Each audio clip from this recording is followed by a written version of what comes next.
It is important for me to acknowledge the land that I am on and the history that brought my ancestors to this stolen land. First, I acknowledge the original people, the indigenous people who live and lived, thrive and thrived for thousands of years on this land that they call Turtle Island. And this land on which I live, this stolen land, is called the state of Kansas. However, Kansas is not the name of the original people. The people were and are the Ka. And the city where I reside is called Wichita, after the Wichita people. This land was and is also home for the Sac and Fox, the Pawnee, the Osage, the Wichita, the Kiowa, the Comanche, and for many others whose language and people are no longer here because of genocide, extermination, disease, and forced displacement. These people had families, communities, ways of being, and faith. And second, it's important for me to acknowledge my ancestors, the stolen people, the Mende of Sierra Leone and the Bisa of Burkina Faso. We were and are people stolen from the continent of Africa. We are not settlers. We are displaced people. Our bodies were stolen, and like our indigenous brothers and sisters, our language was stolen, our identities erased, and we too had families, communities, ways of being, and faith. So I take this time to acknowledge and celebrate that we are still here.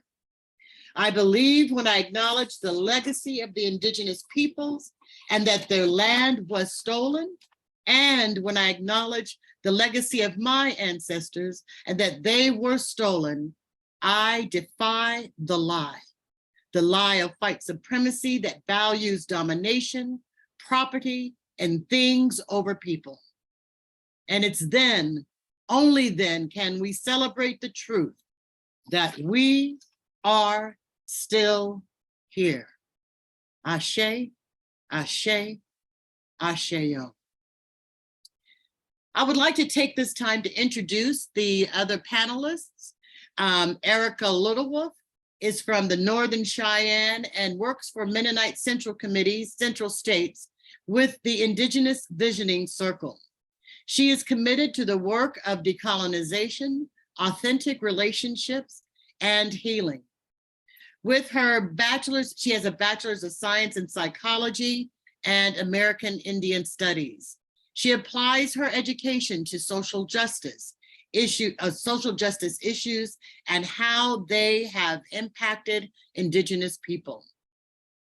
Our next guest is Dr. Kyle T. Mays. He is an Afro-Indigenous, Saginaw and Chippewa writer and scholar of US history, urban studies, race relations, and contemporary popular culture. He is an assistant professor of African American Studies, American Indian Studies, and history at the University of California in Los Angeles. In 2018, he published a book called Hip Hop Beats, Indigenous Rhymes, Modernity and the Hip Hop in Indigenous North America. In 2021, he published a book. It's called An Afro-Indigenous History of the United States. And in 2022, so he worked during COVID. In 2022, he wrote a book called City of Dispossessions, Indigenous Peoples, African Americans, and the Creation of the Modern Detroit. And that was in 2022. And our next guest is Dr. Edward C. Valandra. He is Lakota, born and raised on the Rosebud Sioux Reservation. He received his bachelor's in chemistry from Mankato State University. He has a master's of arts in political science and from the University of Colorado in Boulder, and his Ph.D. is in American Studies, Native Studies concentration from SUNY Buffalo. Dr. Valandra has served his nation, the Lakota, in various capacities. He has served a 4-year term on the Rosebud Sioux Tribal Council and was representative of the Intertribal Bison Cooperative Board, and also served on the nation's 7-member Constitutional Task Force. Dr. Valandra is the founder and research fellow for the Community for the Advancement of Native Studies, a Native government chartered, research-based, reservation-rooted organization, and CAN's Community of the Advancement of Native Studies supports the advancement of Native studies as both an intellectual and applied discipline. Thank you, guests, and I'm really honored to be able to facilitate and host this discussion. And this evening we will start with the Doctrine of Discovery, and then go into just how has this impacted the indigenous people from Africa, the past, the present, and then maybe get to a point where we could explore ways that we could come together for our collective healing. So Erica, would you mind starting us off with a history of the Doctrine of Discovery? For sure. Can you hear me? Mhm. Yes? Okay. As Michelle said, my name is Erica Littlewolf. I am Sasista Sasitai, which is Northern Cheyenne. And I currently am residing on almost the northernmost part of my homelands in the southeastern corner of Montana. A little bit on the Doctrine of Discovery, and then I will try to put some links into I like to call it the chatterbox. And so you can click on those and download some material and read up on your own as well. So the Doctrine of Discovery, sometimes referred to as the Discovery Doctrine, the Doctrine of Christian Discovery, begin with papal bulls out of the Catholic Church. And what these papal bulls did was they gave moral authority for these explorers coming into new lands to seize this land and to say that we have control over this land because God destined us to discover this land, and that even though we find people, they're not considered people because they're not Christian, or if they were Christian, they're not Catholic, and therefore we don't consider them to be people. Therefore, the land is empty, and we get this term terra nullius, meaning empty land. No one lives here. But if you look at the basis of that, they did see people, indigenous people, in fact, and so this is how things start getting complex. And so then we have these series of papal bulls. You can read them. It also includes Muslim folks. And it mainly started with land, but when they get to the Americas, we have this huge land base, right? You got settlers coming in from the east. These settlers don't want to work their own land. So what it does is it instigates the transatlantic slave trade. And so it instigates taking indigenous African people from Africa and bringing them over to the Turtle Island, to what would become America, and begins the slave trade. And so what we call that, the first E would have been extermination. So we're going to kill off the indigenous population, right? The people that so-called have this ownership of land. And then we're going to do enslavement. We're going to bring in a workforce to build up this land because we need to build it up like Europe, right? And then what it also does is then as we start building these things, we have to remember, right, this started as moral, something philosophical, something moral, but then it becomes, as westward expansion goes on, it becomes put into US law in Johnson v. McIntosh. And I think we're coming up on 100 years of Johnson v. McIntosh. And what begins to happen is that sets precedent within the US court system. And Canada adopts it as precedents with Indigenous people and land. And then the countries all over the world begin to use it in terms of dealing with Indigenous people and land. And it is currently used still, recently cited as 2005 with everyone's favorite Ruth Bader Ginsburg. And so we still have that. It's still on the books, and people say that you can find it in modern property law as well. And if you look at that, you might have also seen recently in the news that the Pope, I forgot the R word he used, but he did something with the Doctrine of Discovery. Renounced. I think it was renounced. I think it was renounced. Yeah, which everyone got super pumped up over, but as I just said, it's in the courts. There's precedents there. The world over has taken leadership from the United States. And so it's very hard to get that back out of the court system, because many cases have been built upon this. It was actually 3 law cases that were built off of Johnson v. McIntosh, Johnson v. McIntosh being the first. So that's a brief overview. I will look for those links to post while I turn it back over to Michelle. Well, and I just want to open it up to both Kyle and Edward for any input, anything that comes to mind that you feel like would be important to kind of help to set the historical stage of what we're dealing with.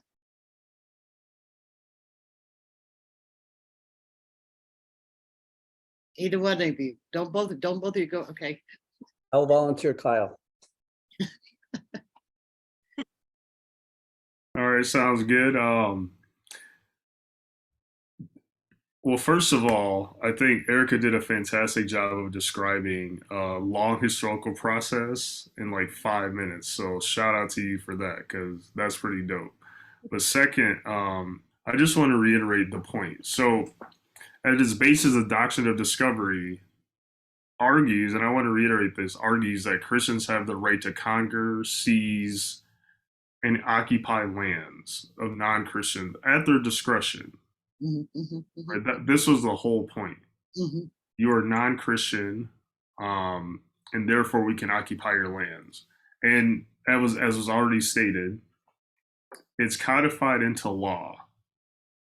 U.S. legal structures, certainly in other sort of settler nation states, in spite of having something like the Declaration of the Rights of Indigenous Peoples from the UN, published, that came about in 2007. And of course, there were a few nations who did not originally sign on, the US being one of them.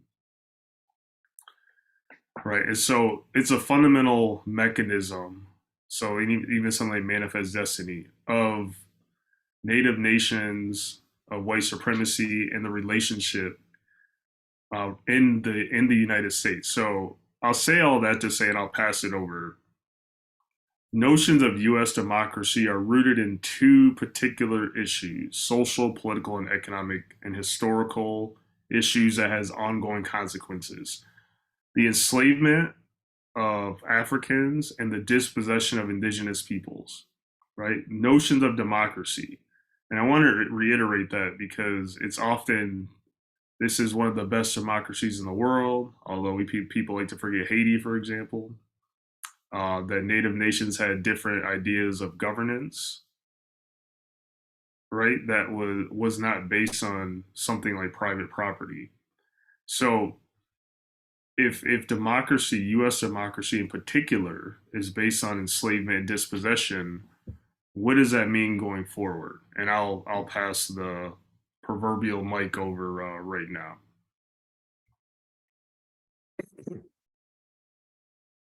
Well, that's the beauty about going last, because they've covered everything. So I can say what they said. But I will have one observation about the Doctrine of Discovery. It is so fundamental to the settler society. And when you talk about settler colonialism, as Patrick Wolf had talked about in his article, I think in the 1990s, he identified settler colonialism as a structure and not an event. And the doctrine of discovery is really the poster child of structure and not an event, because it's embedded into the formation of these nation states like Canada and the US, Australia, and New Zealand. So it is a very real thing for indigenous peoples. And then all that has resulted from that, which is white supremacy, of course. So I think in one sense is the doctrine of discovery has been so normalized. I might even call it like part of the settler DNA, that they have no clue that they're who they are, and their existence is really based on a very flimsy foundation. And I talked to one white settler when the Pope repudiated the doctrine of discovery, and all she said was, well, it won't matter. And I'm surprised by that response, because everything in this country, the fact that you own private property, if that doctrine is revoked, you have clouded title. And that means you are not the original owners of this land. We are. So that's kind of the implications of the doctrine for settlers. Thank you. You know, and I'm glad you all brought up the repudiation, because it's like, if there's no action, so what? Because basically what is being said is, yeah, the doctrine of discovery is wrong. We did a lot of bad things with the doctrine of discovery. We're sorry.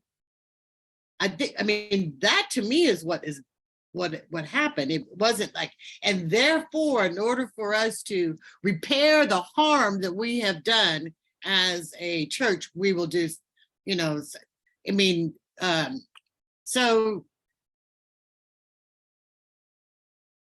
I mean, in a way, I think she's right, because without action, without something tangible says, I'm going to do something, we're going to do something in response, you know, it's just acknowledging something that happened and kind of, oh, well, I don't know.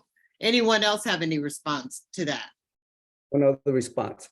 So, I mean, to repudiate something's one thing, to actually revoke it is another thing. So the Pope went as far as just repudiating it. If the doctrine is revoked, for example, the United States Supreme Court can never decide an indigenous land claim case based on that discovery like Ginsburg did in 2005. That no longer holds any water. So then that throws the whole idea of who owns this country. So, I mean, I think the powers that be are very aware of the implications of a revocation of that doctrine. You know, I have this fantasy in my mind that the US is going over to the Pope and say, don't you dare revoke that thing. Repudiate it, do whatever you need, but do not revoke it, because they can never, ever use that doctrine. They'd have to come up with something new. And that would be interesting to watch settlers.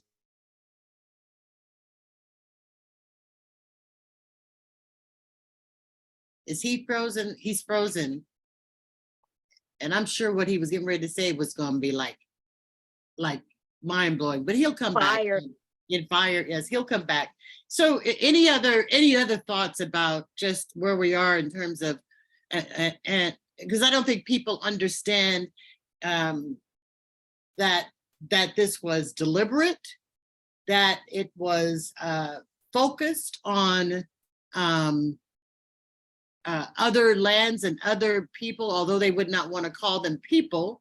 It came from a particular religious you know, even a particular religious group, but it's not like when it got to the Reformation or Enlightenment or anything like that, that any of the quote unquote Protestant religions repudiated the Doctrine of Discovery. It gave them the reasons to go and come to America. You know what I'm saying? So nobody's hands are clean in this. And so what I would like for us to talk about just how significant it is in our communities. Where have you, you know, just the significance of the Doctrine of Discovery in our communities. Or whatever else you want to talk about. I mean, like, so Kyle, something comes to mind. What would you like to talk about? I think the persistence of narratives, Mm-hmm.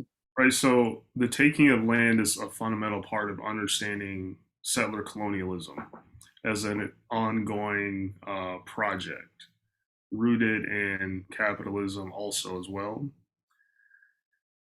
But I think we often ignore the narrative part, and that is to say that the stories we tell about the origins of a particular place, for example, the use of like indigenous place names on streets throughout the entire United States, for example.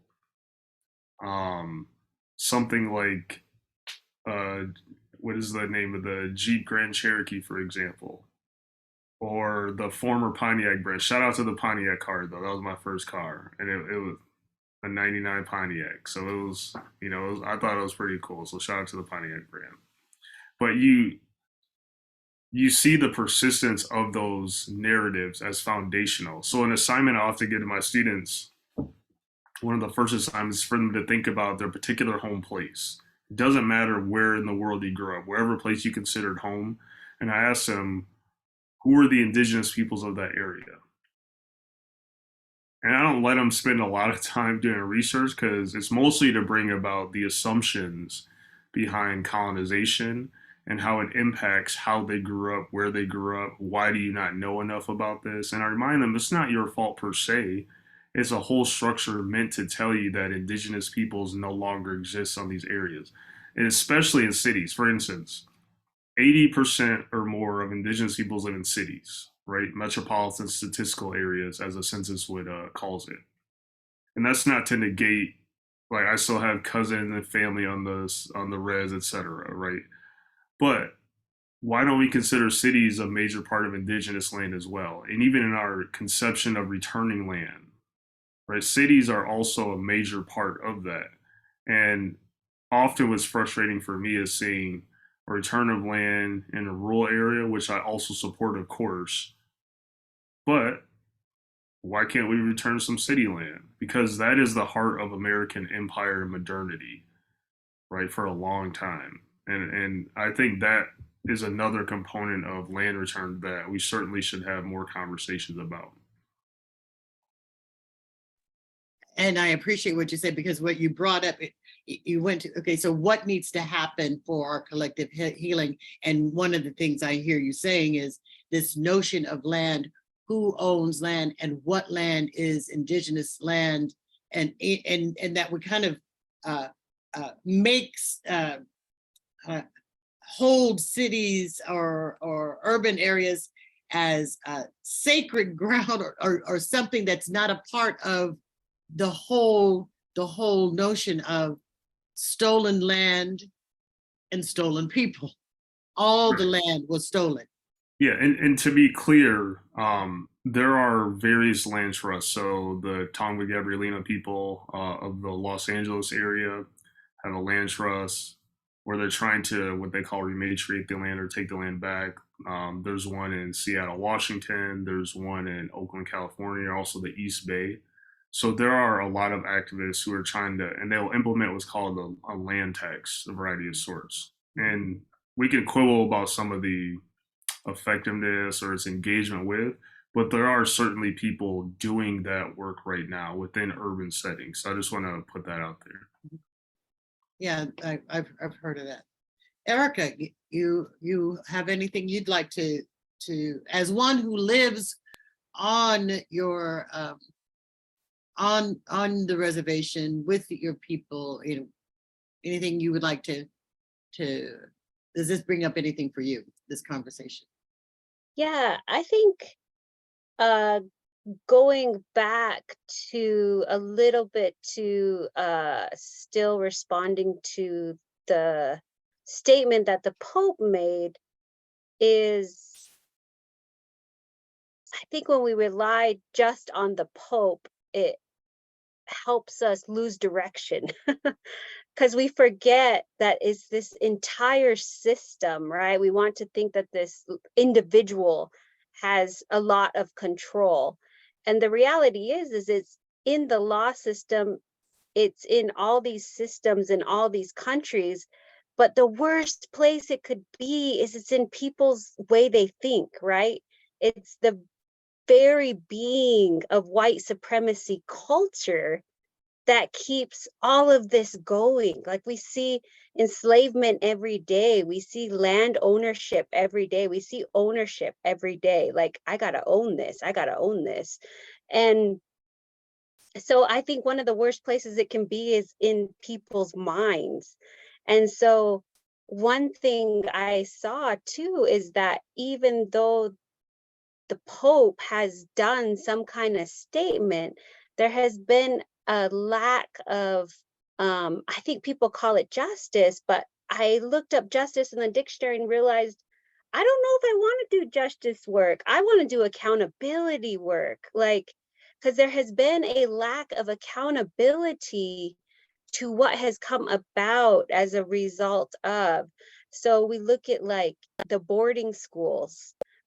We look at the 60s scoop in Canada. We look at the residential schools there. We look at police, over policing of Black people, Black men. We look at poverty rates. We look at how COVID affected communities of color. We look at all these different things like death rates, birth rates, you know, like infant mortality rates, all these ways in which we have gotten so far away from the source, you know, like the beginning of this oppression, that we begin to think that it's the oppressed people's fault for their own oppression. So we start looking at Native folks and being like, yo, you caused your own diabetes, you know, instead of thinking, oh, they had their bison decimated, they're not living on their own land, they're living in poverty, they're eating commodities. That was the role of the systems that were in place as a result of Terra Nullius, as a result of the Doctrine of Discovery, as a result of these papal bulls.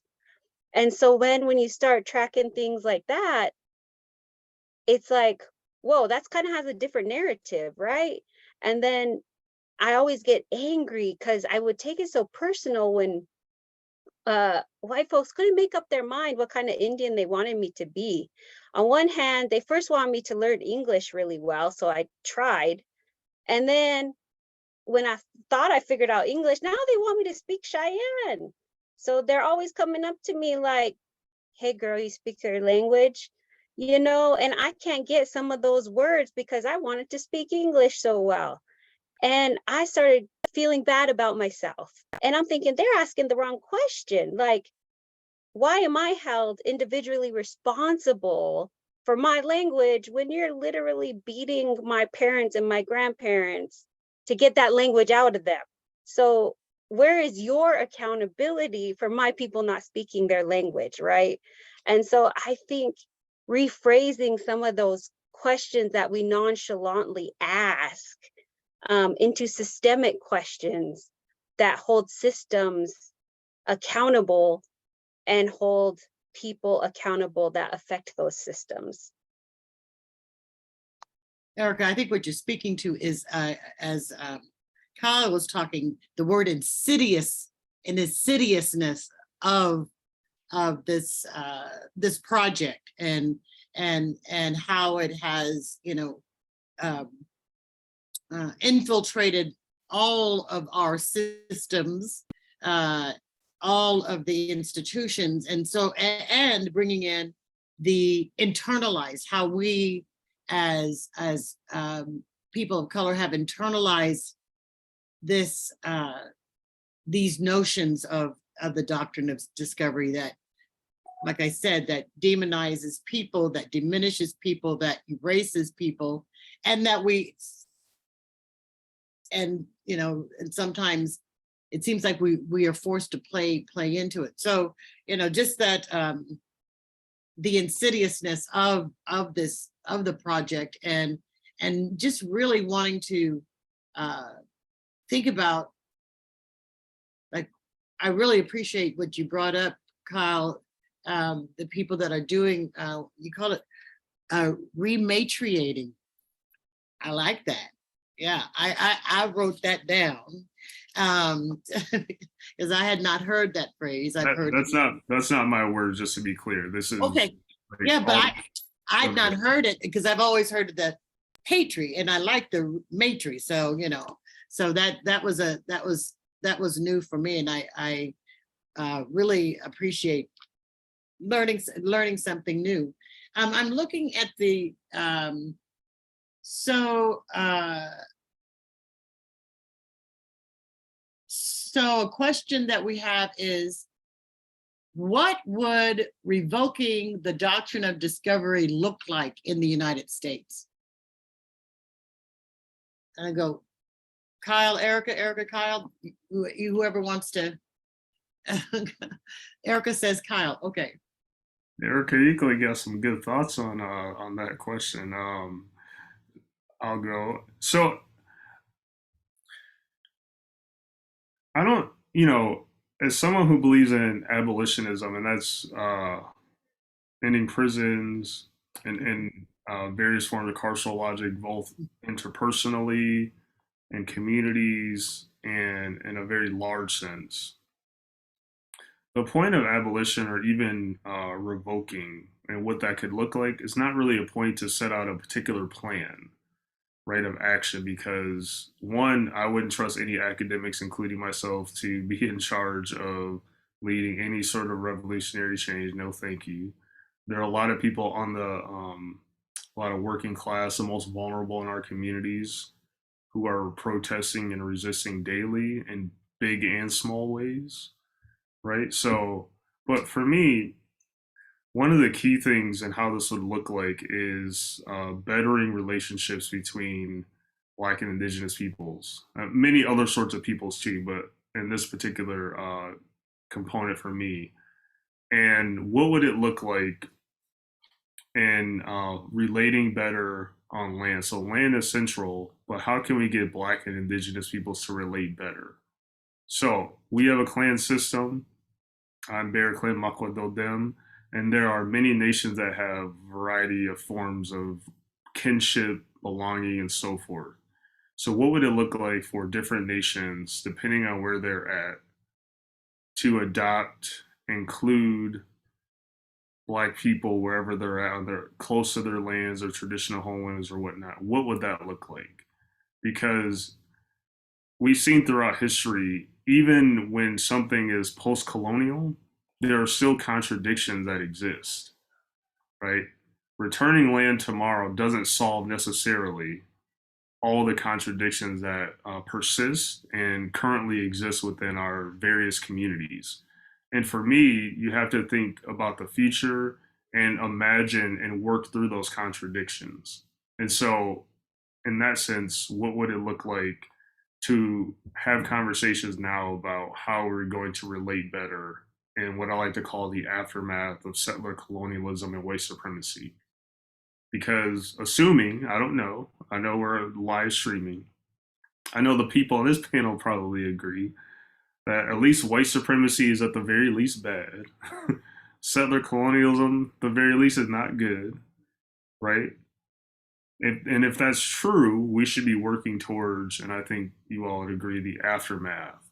But that aftermath does not negate all of a sudden various forms of oppression and issues and contradictions that would exist.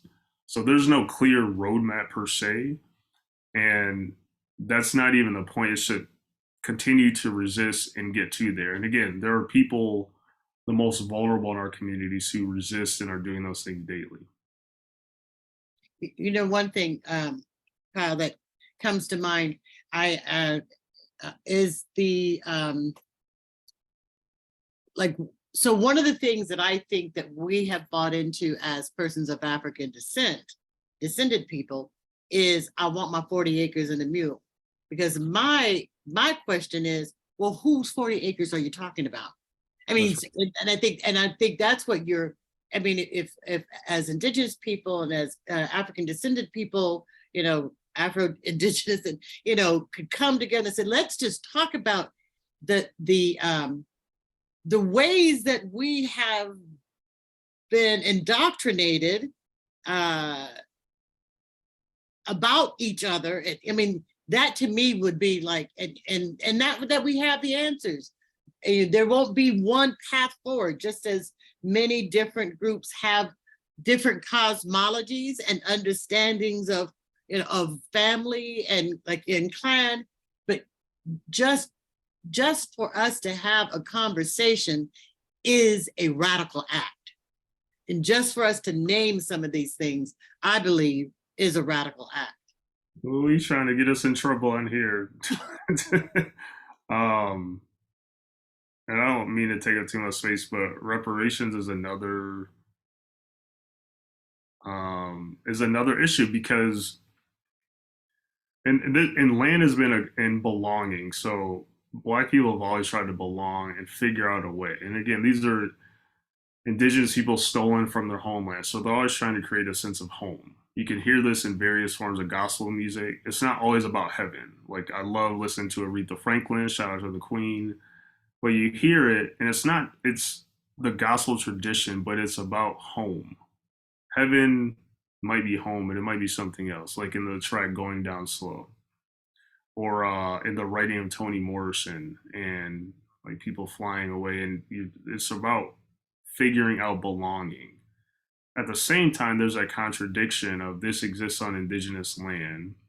And so even something like the Republic of New Africa, founded in Detroit in 1968, they want the 5 southern states, but they very carefully and cleverly utilize the history of the Cherokee Nation and their removal from that area to saying, we don't want that thing to happen to us, right? So they clearly understood the particular history, or even the great debate between James Baldwin and the conservative William Buckley at Cambridge.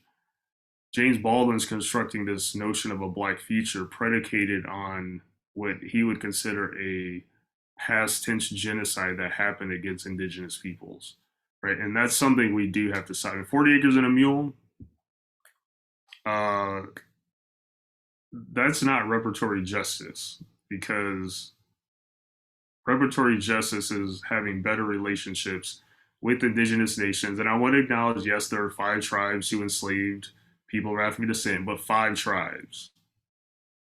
Not every tribe. There are many 500, 600 plus federally recognized, state recognized, and some who are not recognized, tribal nations who did not enslave Africans. So I don't want to hear that component either. Will they enslave? No, that was 5 tribes. And we don't know for a fact if they specifically enslaved your ancestors, by the way. We need to be very precise in discussing that, because that is annoying. I totally agree with you. And the reason why I have to mute, because I'm over here going, and so people don't need to hear all of that while you're talking. But those are important points. There's a question in the chat that says, wondering why settlers felt the need to bring over Indigenous Africans to work the land in the Americas rather than enslaving Indigenous Americans. Well, they did enslave the Indigenous people. Indigenous people were enslaved. In fact, Indigenous people were enslaved, and it's their land. So they knew how to get away if they could run away. And what the people also did is, if they had recalcitrant Indigenous people, enslaved Indigenous people, they would ship them off to, and what we know are the islands that we call like Puerto Rico and Bahamas over to those islands. So indigenous people were enslaved here in the Americas. That's just what me, but I know we keep, Erica, why don't you say something, because we keep on going to Kyle, because he is the historian and he probably can get us really deep into that. But why don't you respond, and then we'll have Kyle also respond. Well, I think yeah, everyone forgets that indigenous people were enslaved. And I think, I'm just gonna be totally, I don't even know the word to how I'm gonna be, but it drives me nuts when everyone says their homegirl is Pocahontas. Like, that wasn't even her name. Like, and Disney made that movie and it ain't okay. Like, so maybe read up on that a little bit. And she was actually enslaved and then taken over to England, where she like is buried. And so many indigenous people were also brought over to Europe. And so you can look for that as well. And then you have to also remember how expansion happened. It happened moving westward. And so like my people were some of the last to be colonized after the Battle of the Little Bighorn. And so I can't imagine that someone didn't tell us what was going on. And so, by that time, and then you even have to look at what we consider enslaved, right? So being put on a reservation, everyone now thinks that's like, oh, you got free land. It's in the word reservation that it's on reserve. And if you've ever been to Palestine, a reservation is very similar to like Ada refugee camp. And so, yeah, very similar to refugee camps. If you look at the history of reservations, you had to get day passes to get off the reservation to go hunting. And so I think of some of those things are even these modern ramifications of enslavement too, if you expand upon that without losing the main structure of enslavement. Well, indigenous people have to carry a card. I mean, Erica, when you showed me that, I was like, what do you mean you got to carry a card that has your quantum on it? And that was one of the most impactful things. And again, that and it has those same kind of correlations with post slavery. And African people, formerly enslaved Africans, had to have a card to say that they were in fact free. And indigenous people still are carrying a card to say that I am whatever people group I am a part of, and my quantum. That's crazy to me, but that's the reality. So Kyle, you wanna clean it up for Erica and I, because we tend to we rant. So Yeah, I mean, there's not and I when I went to London, I actually went to Gravesend where she's buried, and it's just, the feeling is indescribable, but very dark, like disgusting, dark, murky, when you just, especially when you know the history of it. And there's a statue which is even stranger given the actual history of it. But yeah, there are many forms of slavery. So in California, for example, my colleague Ben Madley here at UCLA, and a historian, Andres Resendez, who has a book called The Other Slavery. And what he articulates is, although there are some missing components of gender, but that's a whole nother discussion. But essentially what he articulates is there are different forms of things that were not called slavery that those indigenous folks connected to the missions and in California and in the Southwest experience. And some might call it peonage, like we might call sharecropping, just another iteration or development of slavery, right? Those who were incarcerated, and I would still consider people incarcerated today as a version of slavery, because people just think chattel slavery is the one and that's the only one. And that's not negating the real horrors and violence of chattel slavery. So don't get that twisted. But there are other forms of incarceration, enslavement, and containment that are very oppressive in their own right, right? And you have to understand that as a major part of the development of the U.S. And also the things that Indigenous people experience. And finally, the historian Gerald Horne, I think, I'm trying to remember the exact book, and I probably won't be able to think about it, but he showed also that Indigenous folks, European settlers took them not only to the Caribbean, but also to West Africa as well. Like some examples of that. And I can't think of the particular thing where that happened, but again, there are many forms of slavery, and I think that's important to acknowledge. Welcome back, Edward. We missed you, and you know we couldn't go deep without you. Sorry about that. I had to say 5 Our Fathers to the Pope. Okay, we will leave that alone. And so there's a question in the chat, and so I'm going to direct this question at you, Edward, because I think people would want to hear your voice. So it says, working in the aftermath of decolonization of white supremacy and the Doctrine of Discovery, how can the U.S. give back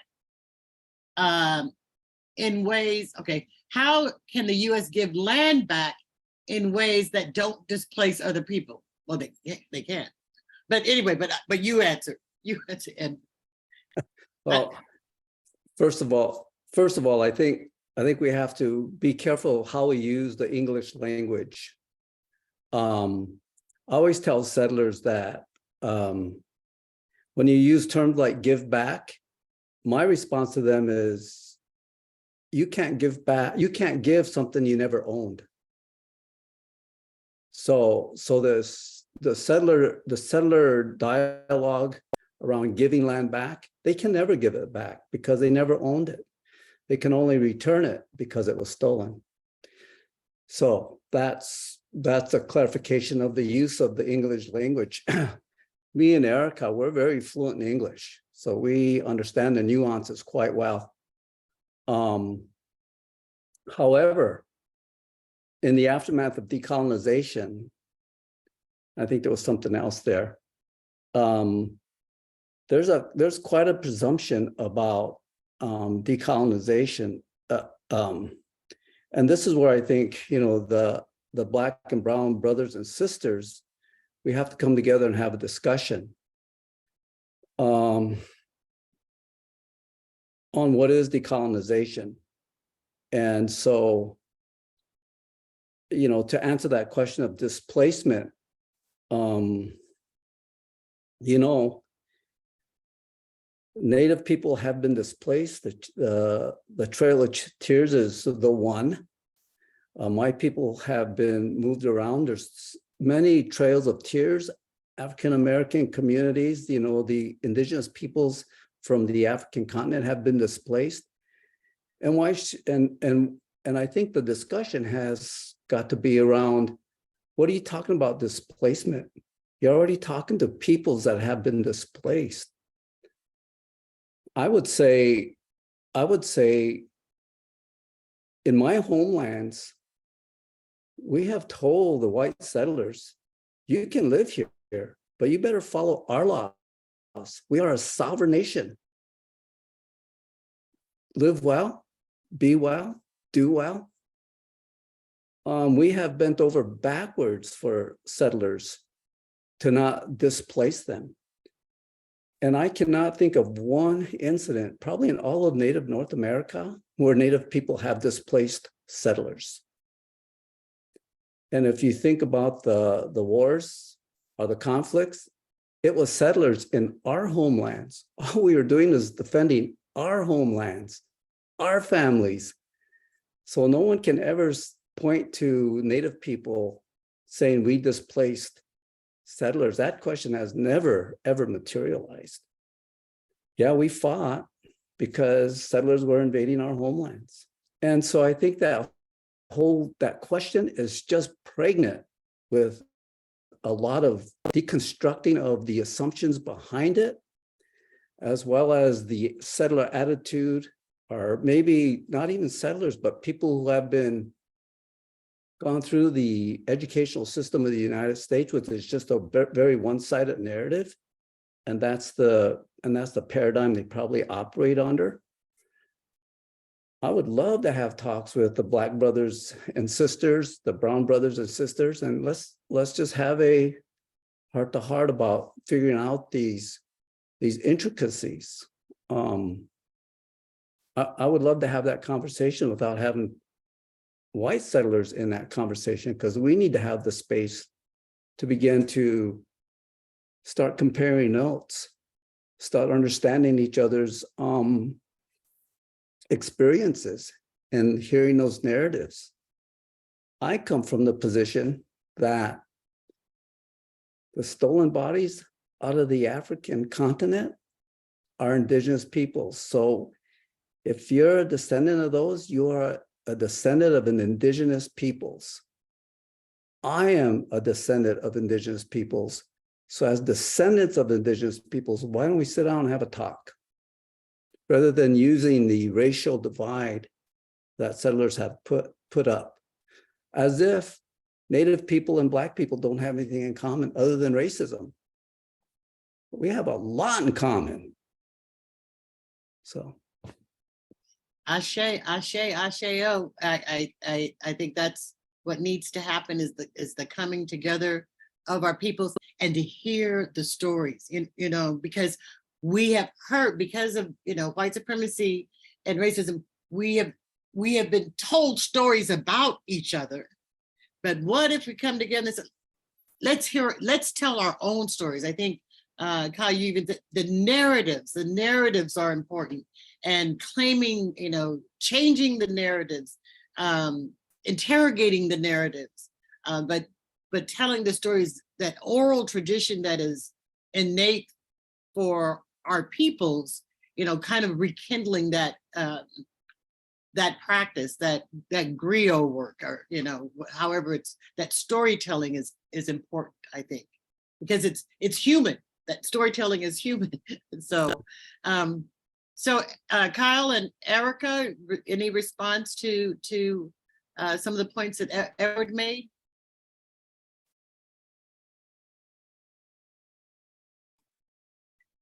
No, I think Kyle pointed out to you to speak. He got it good.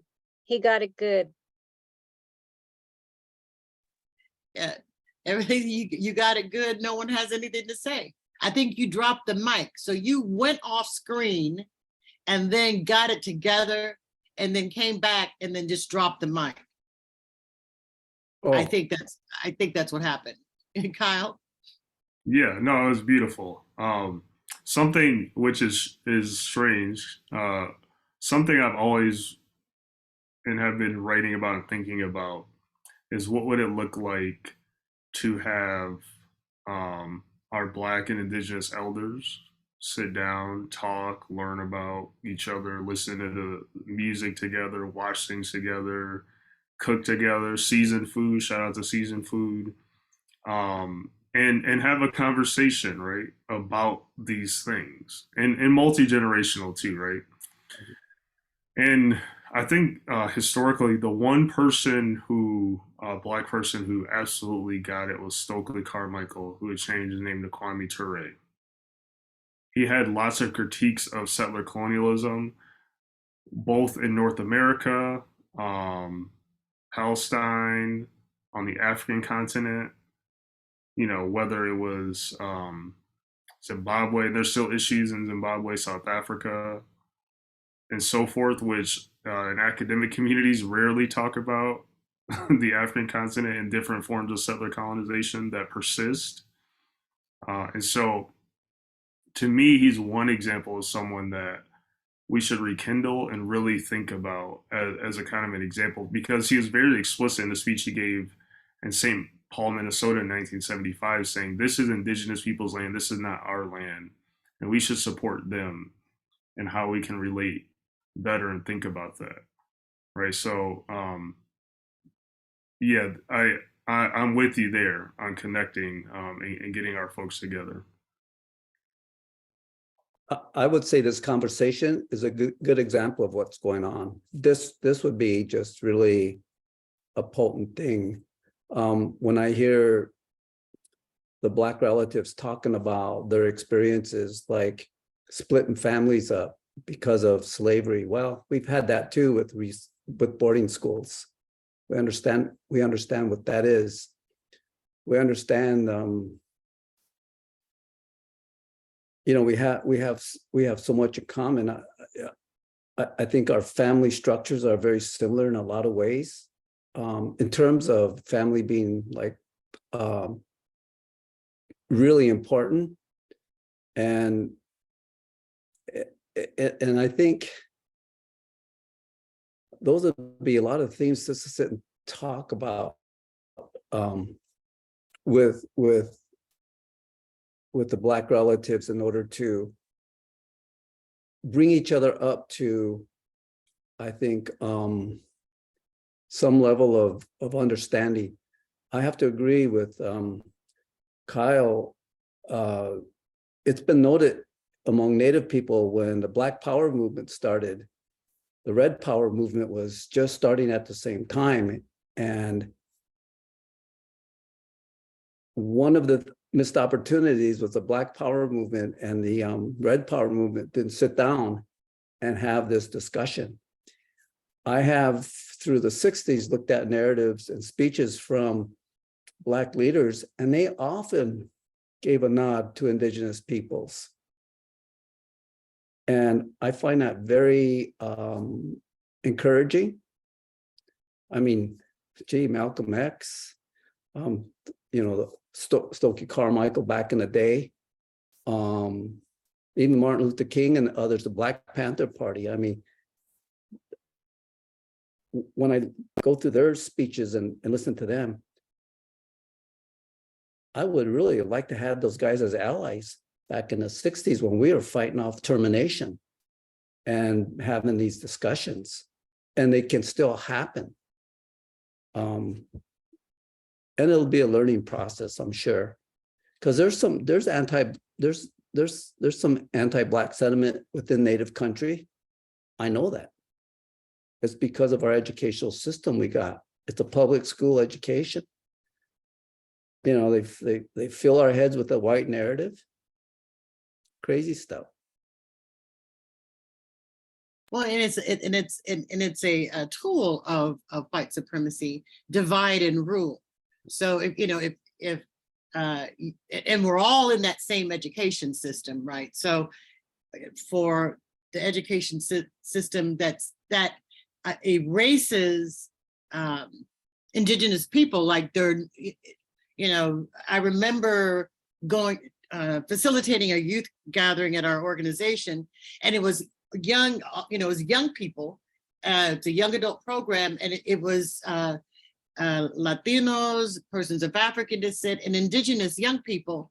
And they would sit around in a circle and get to know each other. And, a couple of them went, I did not know that there were still Indians that were still alive, because that's the message that they've received, right? That somehow the Indigenous people are exterminated.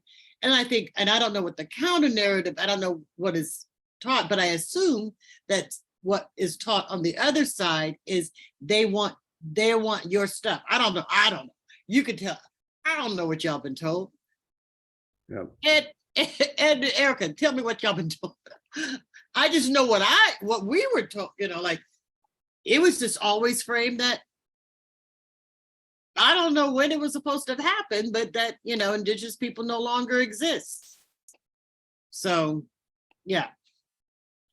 Well, I have a nephew, his name's Frankie Wan. He's a res hip hop singer.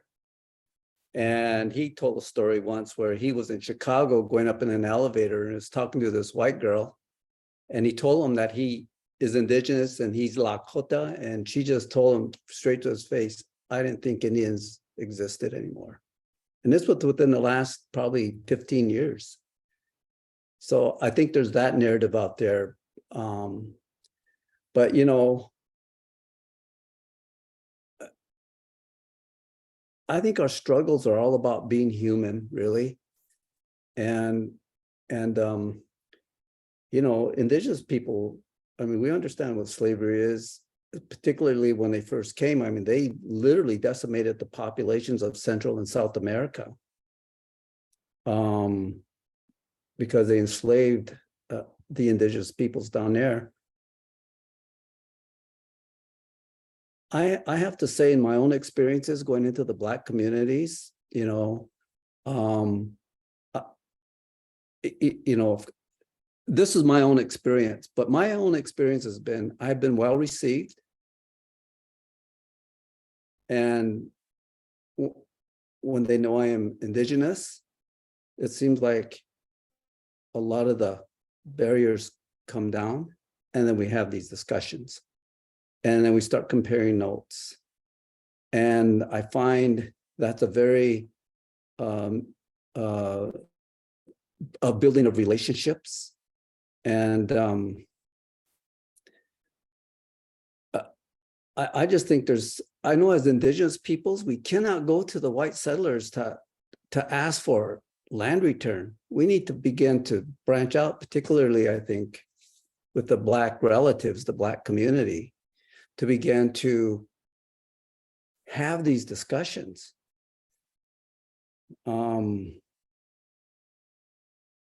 Because they get it. The Black relatives get it. And it doesn't take much to get either. And as Native people, when we start telling our stories, I think the other Black and Brown communities will get it too. And so the coalition there, the collaboration is so great that it's going to happen, and it will happen. And this is one of those spaces that it is happening. So, you know, I really like that you've done this. Erica, and then Kyle. I don't know what the question is right now. Right now, people just expressing their experiences. I think, which is Okay. whatever, you know. I think for me, I just want to highlight the violence experienced by Black women and Indigenous women, and how similar it is, and how much that happens at systemic levels and doesn't get acknowledged or talked about. How much murdered and missing Indigenous women there are, how much murdered and missing Indigenous Black women there are, and how it happens globally. It's not just a problem of the United States or a problem of Canada. And I think also within that system, acknowledging how much I've grown in my personal relationships with Black women, because it feels like the parallel relationship where, you know, like I'm getting treated like crap, you know, and it's another group I can go to and be like, knows what I'm talking about, you know. And so yeah, but then I would also say, but within that, then I do notice you also, like me as an Indigenous person, have to be aware then where colorism comes into play. Like when I've traveled to say like the Dominican Republic, where I've received privilege because of my lighter skin tone. But then many times when we are in different locations, where it plays out differently. And so I think the willingness to always be aware of our own locality and how we're relating to each other.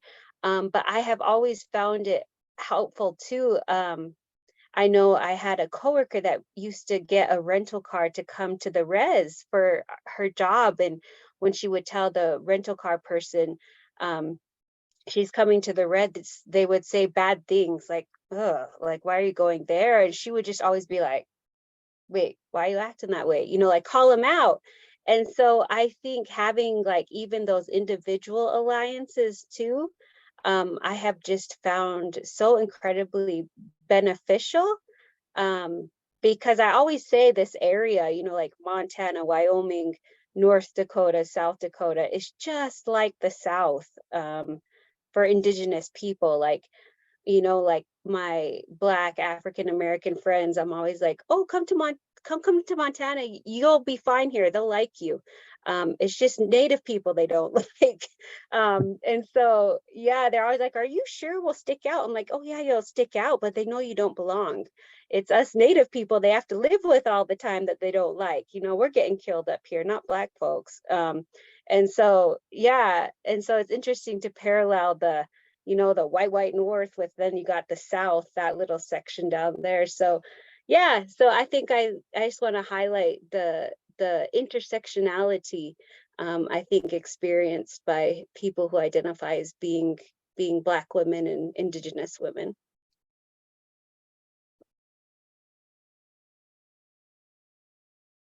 Kyle, any comments, responses? No, fantastic. Thank you so much, Erica, for bringing up the issue of, you know, you talk about silencing on another level is the issues of missing and murdered Indigenous and Black women, and how that gets no play whatsoever. And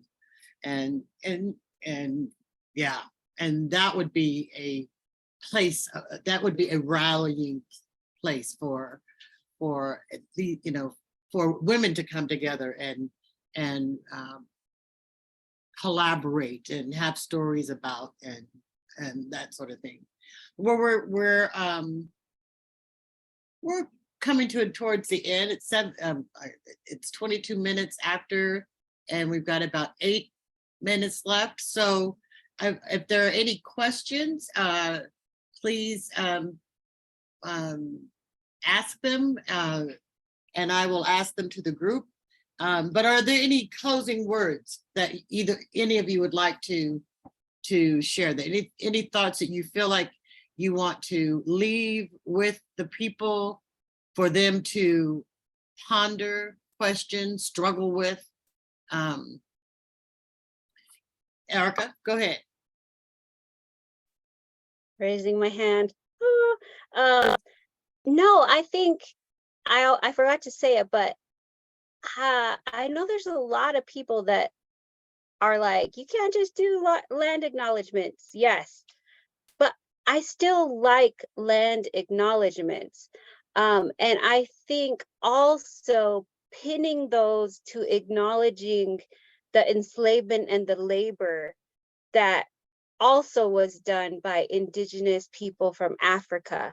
Because I feel like in all the research I've done, bodies were capital before land was ever capital. And the only reason land became valuable was because the land was built up. And so to separate our land acknowledgements, and especially how people word them, you know, like, this is where I live. Well, you got a house, you know, to live in. And so in a system of capitalism, it's like we have to pin those together. I don't see any way they can come apart, and I don't see any ways like that you can be like one or two. I think they go together so much in this American project that's what I would like to see. I want to see those land acknowledgements expanded upon, to include the labor, because it continues today. The exploitation continues today. And then pinned with that, of course, is the actions to back up our acknowledgements.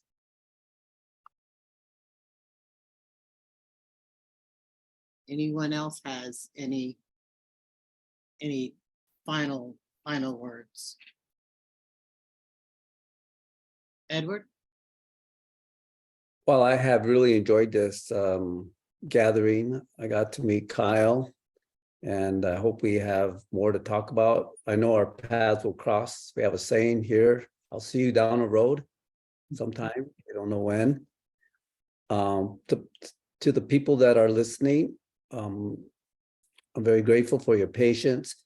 And then, it's always good to see my Cheyenne relative. People don't know, but the Cheyenne and the Lakotas, we fought some good battles against the settlers. And I love my Cheyenne relatives, And Michelle, I just want to say this is really what we need to be talking about in these racism dialogues. Not so much about the racial oppression, which is there, but I really appreciate listening to Kyle and you and others who are talking a narrative that Erica so eloquently expressed about, like, let's say, missing and murdered Indigenous women as well as, Black women. And there's so many points of intersection. This is the story that whites don't want to hear, because on one guy's, the fragility is there, and they don't want to have their children feeling bad about being white. Well, I'm sorry, but hey, settling this country wasn't a cakewalk for people of color and Indigenous peoples. And we are still living with that to this day. I just seen in Tennessee where they expelled 2 young Black men for, wow, what? Speaking truth to power? Seen another, the gal from LSU, she did the invisible hand gesture and she got railed. And then the governor in Texas wants to pardon a white guy who killed a BLM protester. I mean, it's so in your face now. The lines are clear. It's there. And so we're in for a long haul for the next, well, it's going to be a long haul and we need to talk. So thank you. And Kyle? Yeah, thanks. And I just want to reiterate a point that Edward made earlier about doing this outside of the white gaze too. Because there are particular things sometimes first, and I'm not into like race essentialism in a particular way, but sometimes there are certain sort of conversations that really need to be had in more direct ways without the sort of cloud of whiteness. And I'm always reminded by Malcolm X what he said in the autobiography, whites are so quick to join, for his examples of Black organization. But this is true for Native organizations too, instead of also working with and thinking through their own communities, because we live in a very segregated society, right? You can ignore segregation if you want, but it's certainly worse than it was pre-1954 in a variety of social and economic capacities. And you have access to people that many of us might not talk to. And that literally means from your family to your local HOA to whatever sort of your YMCA, whatever exists. You have access to certain people, and it is your duty to talk to them as a white person, as a settler, right? If you really want to be a good ally, it's not always best just to join a Black or Indigenous organization. Start working within some of your own communities. And there's heartbreaking issues that can happen because you can easily become isolated. But that is, in fact, your community often, right? That if you want to help out there, that's where you can start. Well, I just wanted to say thank you to all of you. This has been rich. One of the comments says, thank you. So often addressing themes of racism is seen in that Black-white binary, and this is, and also, and somehow centering whiteness, and this is a conversation about us, with us, and how do we build those broken relationships. I mean, in relationships that have been broken because of the lies of white supremacy and the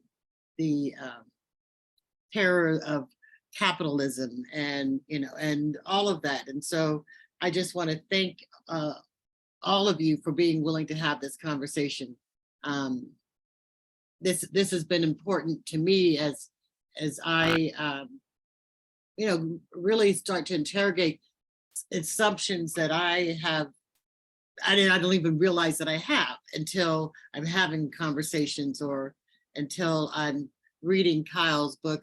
Okay, I'm going to tell you that Hotep line that had me laughing, but I'm just anyway. And so this is rich, and I want to thank all of you, and thank you who are listening on Facebook Live. I hope this has been a conversation that has inspired you, challenged you, and if it pissed you off, that's fine too. As far as I'm concerned. But I hope it's something that you will take to heart and move forward. Find the path and walk on it. So thank you, and blessings to you all. And I may reach out to you and see if you are up for part 2, and then also get input on what you would like the focus to be. Does that sound good? Okay, some motion. Okay. Take care. Be blessed. Bye. Love you guys. Take care.